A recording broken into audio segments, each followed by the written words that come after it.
Jananim Sharadam Devim Ramakrishnam Jagadgurum Padapadme Tayo Shritva Pranamami Muhurmuhu.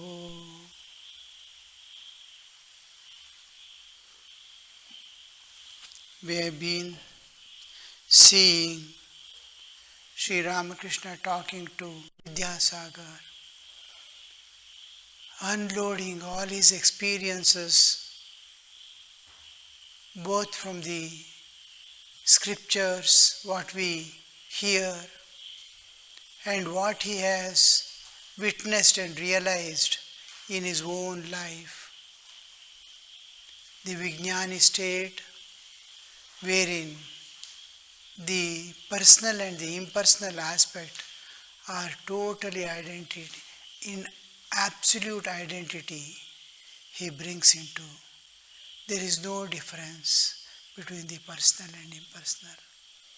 Once you go to the beyond and come back, you will see all these beings and everything what you see here in this universe, the whole universe, is same as the of the transcendental existence. So the Sattva Rajatama, the three qualities, do not affect the Brahman. That's what the Vijnani says Brahman is immovable and actionless. This also we saw, like Mount Sumeru. This universe consists of three gunas, Sattva, Rajas and Tamas. They are in Brahman, but Brahman is unattached. This also we discussed in detail.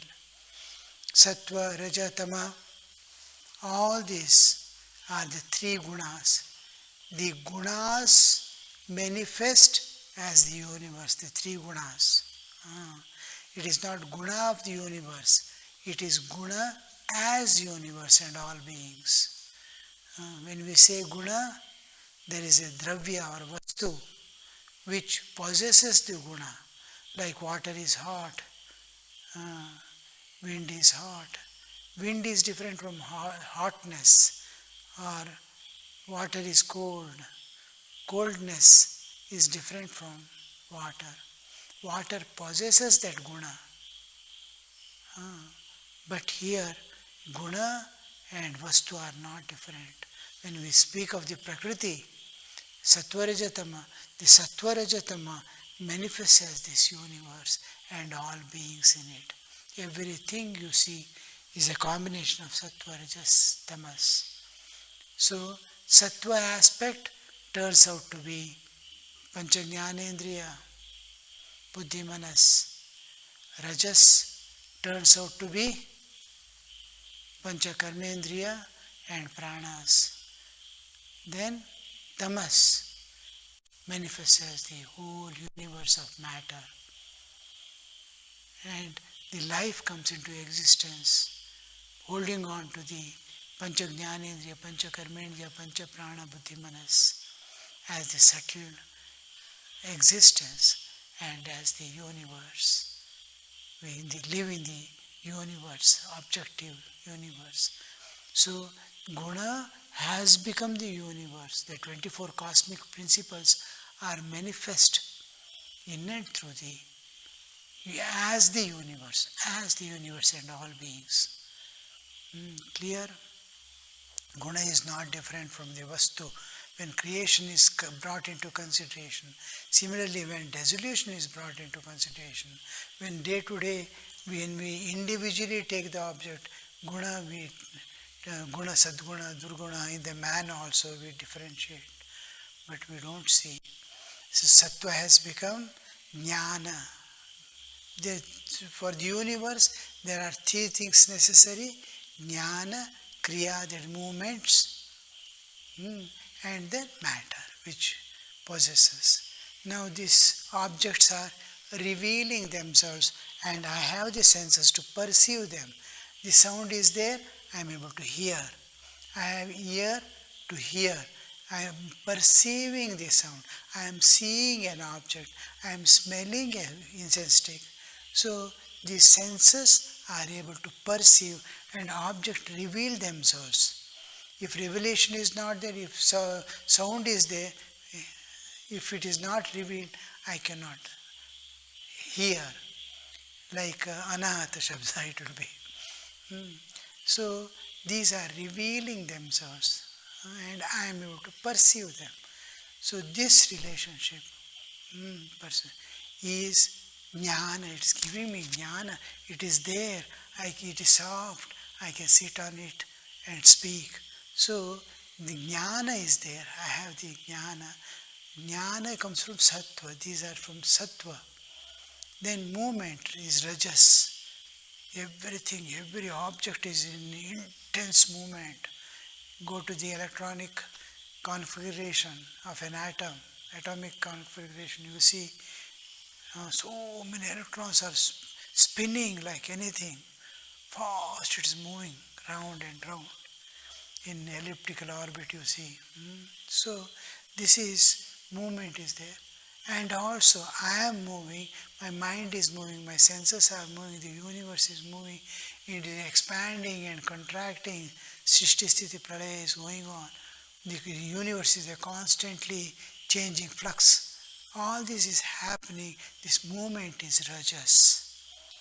Rajas is movement. In us, the karmendriyas, action, organ of action, and the pranas, the energy which makes them move, the energy which makes me think, energy which takes me to deep sleep, and when nothing I know, nor nothing exists for me, it brings back to my waking state. So all this is rajas, and there is matter. I have a body, this world, you see, gross, subtle and causal level of universe. There is water flowing, and liquid, solid, gas, all these, whatever state they all are matter. So this matter is tamas. So maximum matter you see, minimum sattva you see, movement stands in between. So this world is called tamapradhana. This is tamapradhana. Wherever you see matter is there. So this is tamapradhana universe. So sattva rajatama. This, where are these? The whole sattva rajatama came out of the absolute. In Brahman it manifested, except when there was no duality at all. Only Brahman was there. In Brahman, the Shakti, the power of Brahman, because wherever there is consciousness, Chaitanya is consciousness. When there is consciousness, Chaitanya, there are three Shakti, Icha Shakti, Kriya Shakti, Jnana Shakti. The three Shaktis are there. I am conscious means you know something. Jnana is there, Jnana Shakti, to know. And if I am unconscious, I cannot know. See, consciousness means I can will. I want to go, I want to do, I can will. Power of volition. That is Icha Shakti. Power of cognition is Jnana Shakti. And power of conation. Conation means action, power of action. It's called Kriya Shakti. So these Shaktis will be, I am conscious means I can work, I can will, I can know. So Icha Shakti, Kriya Shakti, Jnana Shakti remains always with Chaitanya. But it will be dissolved in it. When you enter into deep sleep, where there is no duality, what happened to your Shakti? You had so many powers. You could read, you can write, you can see, you can act. All these powers which you had, all that will go into seed form and dissolve. In what to do all this dissolve? In the Chaitanya. So there also, the whole universe dissolves in the Chaitanya. From Chaitanya it originates. So Sattva Rajatama originates the Shakti which is there, manifests as the three gunas. Sattva Rajatama. Action, movement, there is a movement, knowledge and and then universe, in the universe. Tamas, matter. Matter is there and Chaitanya pervades all this. So we see there, it has originated from the non-dual existence. There is no duality. In non-dual, duality is as if appearing, but duality is not there. It is an appearance only. Just like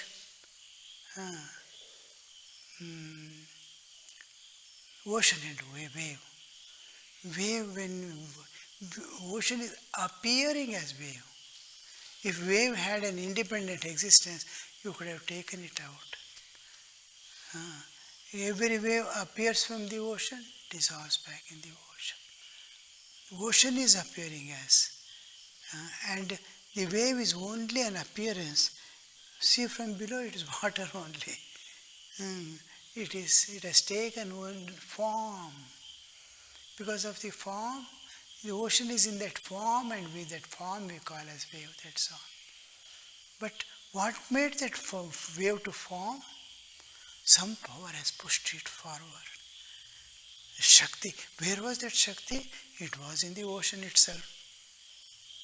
And what pulled it back is Shakti. What happened afterwards? The Shakti became Shakti. Chaitanya, one with Chaitanya. Same thing, if universe appears, the power is manifesting as Sattva Rajatama and manifesting as the universe. And universe goes back into the as it is. So what do we see? That in the Brahman there is universe and all beings. Duality has come, but duality is not there. It is appearance only. So now, even if this duality, appearing duality also doesn't limit it. It is not limited by, just like the space, akashameva nirlepa. In space, you see many objects, but it doesn't limit the space by any means. Fire, it has given place. Water also it has given. Air also it has given place. Earth also it has given place. They don't limit. Fire doesn't burn space. It's given, you see. Water doesn't wet. Take water and put this. Sky is as it is. Water falls down. It doesn't wet. The giving, it's unaffected. Space having given room for all things to exist, it remains unaffected. Similarly, Brahman remains unaffected by the universe and all beings in it. That's what Sri Ramakrishna is telling here. This universe consists of the three gunas, Sattva, Rajas and Tamas. They are in Brahman. But Brahman is unattached, unaffected. Earth, space is unattached to thee. It doesn't even tell, fire you burn, no. It doesn't instigate, nor participate in its action. It is by itself. Understand? Sri Ramakrishna is telling you, see, Vijnani further sees that what is Brahman is coming to another beautiful concept of God. What could it be? What could it be? We have not seen till now. Bhagavan, personal God, where he is bringing you, see, all aspects. Like when you go to sari shop, toy, he'll be throwing. You see, they're throwing. They'll hold in one side, rush. They will see. And by the time you are seeing everything, another tish. Like that. Sri Ramakrishna is throwing all aspects of God one behind the other. Vijnani further sees that what Brahman is the Bhagavan, the personal God. He who is beyond the three gunas is Bhagavan, with 6 supernatural powers, living beings, the universe, mind, intelligence, love, renunciation and knowledge. Shadbhaga, 6. All these are manifestations of his power with a laugh. If an aristocratic has neither house or property, or if he has been forced to sell them, one does not call him an aristocrat anymore. All laugh. God is endowed with the 6 supernatural powers. If he were not, who would obey him? All are laughing. See, we are seeing different aspects of God. How beautifully He is bringing out one by one, like flowers coming. Tuk, tuk, tuk, tuk, tuk, it's coming. Did you see something else here?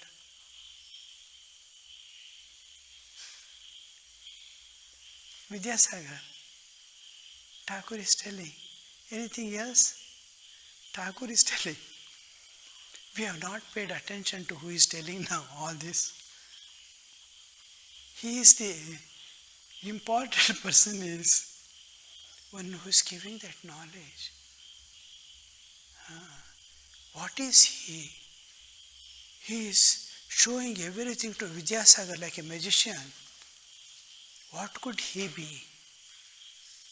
We have not paid any attention to this till now. An important part is he is presenting himself. Thakur is in and through all those things. Thakur is presenting himself.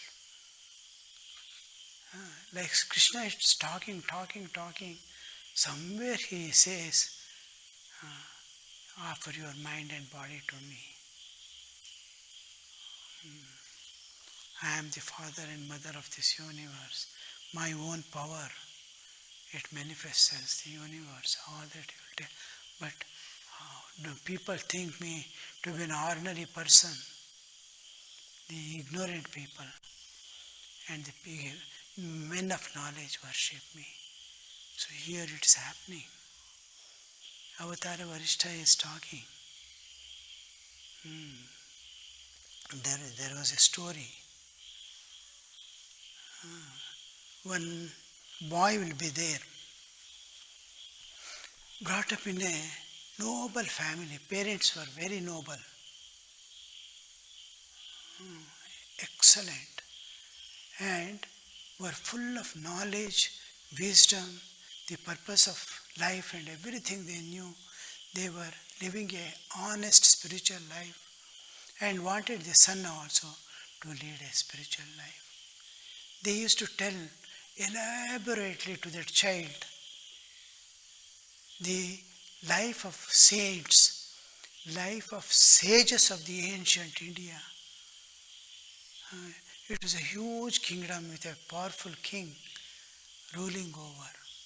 And here, from father, he is getting all this knowledge. Mother, they are living the living example of the sage's life. So, being influenced by these parents, from childhood he cultivates a fascination for spiritual life and a life of ascetic like sages. By the time he comes to the age of 10, 11, in his heart and mind, the full renunciation starts shining forth. Like Shankaracharya, he wants to leave everything and go. And he goes and tells to mother, Mother, I want to renounce and go. What will mother say? Did you tell your father this word? He says, no, tell your father first, then come to me. He goes to his father and tells, Father, I have learned so many things from you. Now my heart is filled with longing for that ascetic life which brings the realization of God. Will you allow me to walk in that sacred path? Father says, yes, my child. If you can, I will heartily bless you and say.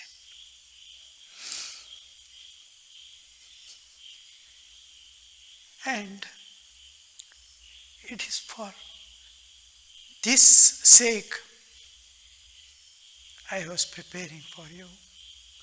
But I never thought at this young age you will be filled with the spirit of renunciation.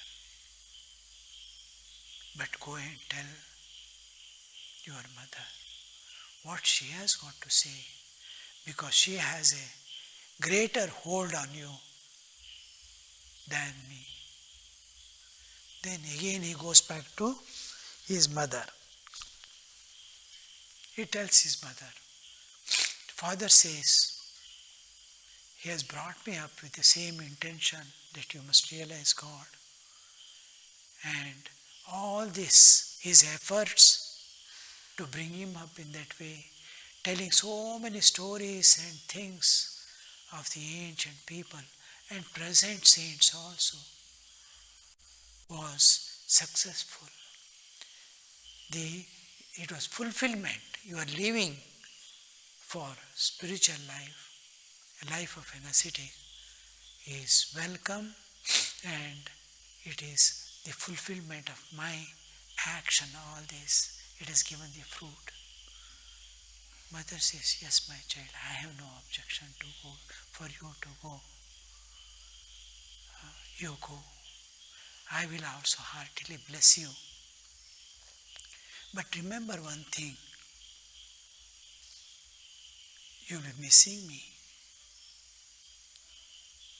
Every bit of care I was taking of your health, of your education, of your development, all this I was taking care. Hereafter, I won't be there with you.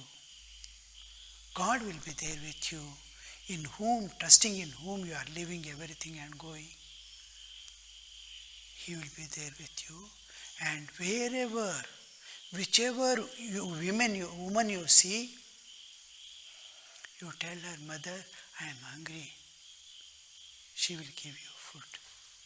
And treat every woman in the same way you are treating me, with freedom, with closeness, with total trust, and call her mother. And just like I am blessing you, I am taking care of you, they will take care of you.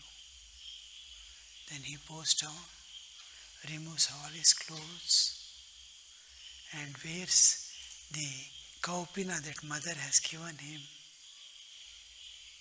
And then mother gives him a baking bowl.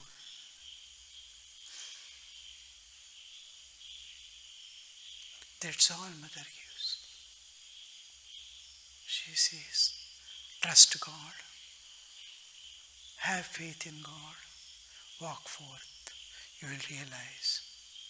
So he lives, boils down to father, mother, all other children around. He takes leave of and starts his way. Walks, vast kingdom. He enters into forest. He fills his baking bowl somewhere. Anywhere water available, he drinks. And he finds in the just outskirts of the town, in the little deeper forests, there will be a cave. And he is very happy that there is a cave. And he enters. And it is nice and clean. And he thinks he will stay here and call on God. He will be there Once in a way he will go with the begging bowl, some house, Matar, Bhikshandi. Takes, comes back and starts again his dhyana. So goes the days. He is slowly growing up. At 11 he left. Years passed.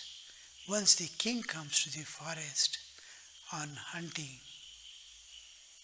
He sees something moving about. He was about to shoot an arrow. And then king you see, he has to be very cautious. He just aims his eyes and sees it's a human being. In this forest, who is there?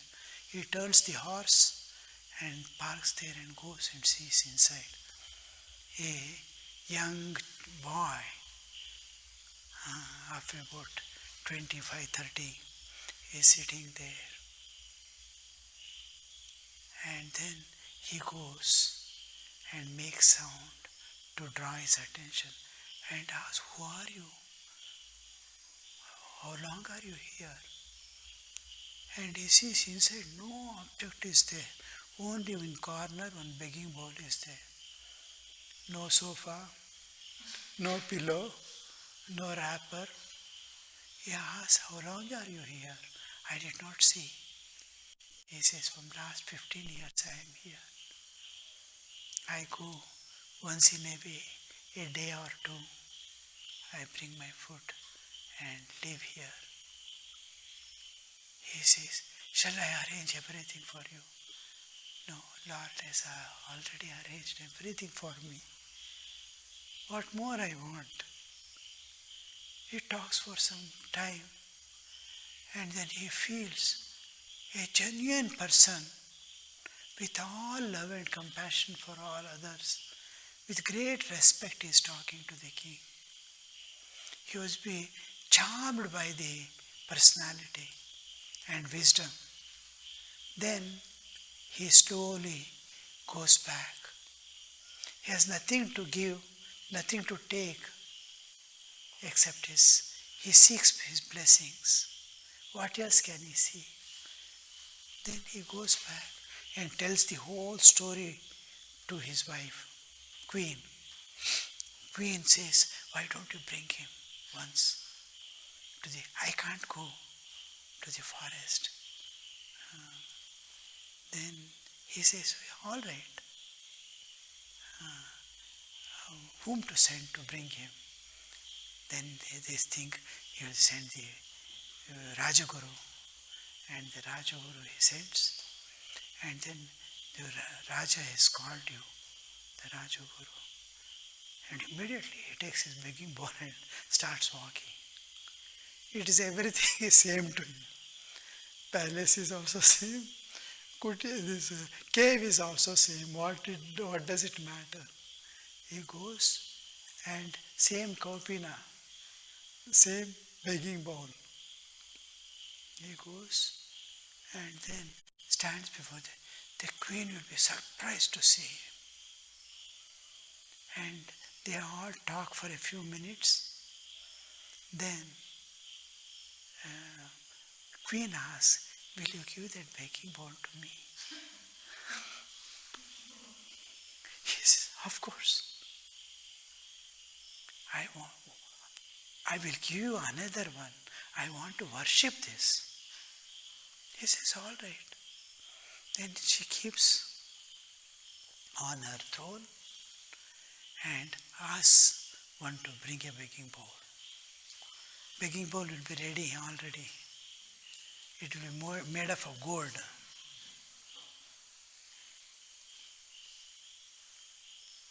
Nicely decked with gems.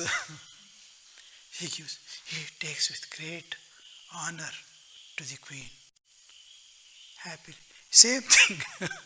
What does it matter whether he eats through golden begging bowl or wooden begging bowl? He takes it and starts walking. There will be thieves near the king's place. I always, who comes and goes, they'll be watching. And what are they carrying? And one terrible this one, he'll be very pious looking and all, he'll be a thief. Yeah.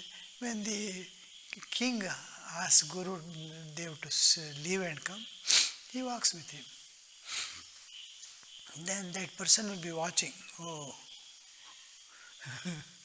and slowly he follows. Where is he going? And then Guru leaves him and comes back. He goes and sees. Slowly he watches inside and all. When he has gone to for bath, nothing is, bowl alone is there. By the time he comes back, and then he will be hiding. Now he will have his food and then sleep. Then I will do my work. So he is man of wisdom and knowledge. Why should he wait unnecessarily, thinking that he throws it away out? He takes his food and throws it away. Then that person will be shocked to see his throwing away. And then he thinks there must be some purpose he has thrown away. Then he courageously enters into the cave and asks, who are you? Why did you throw it away? He says, I never wanted you to wait unnecessarily here for me to go to sleep. I thought it would be better you take and go. I can eat in my hand also. I don't need anything. Then he sees nothing is there in this cave. Empty cave. And he also asks the same question, how long are you here? He says, 15 years I am here. And then he wonders. He says, I am thief. He says, I understand. I have theft the king's treasury thrice. Such a thief I am. But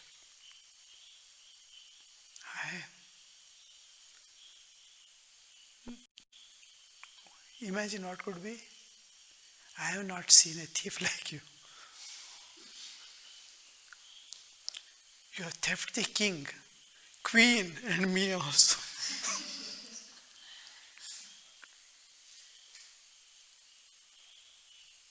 So,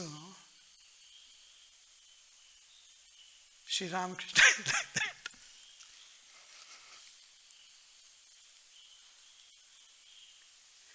Greatest thief. Krishna was there.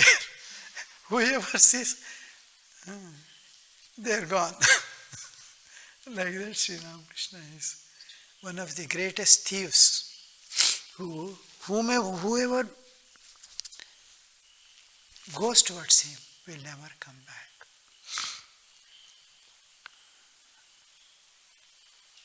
Om Shanti Shanti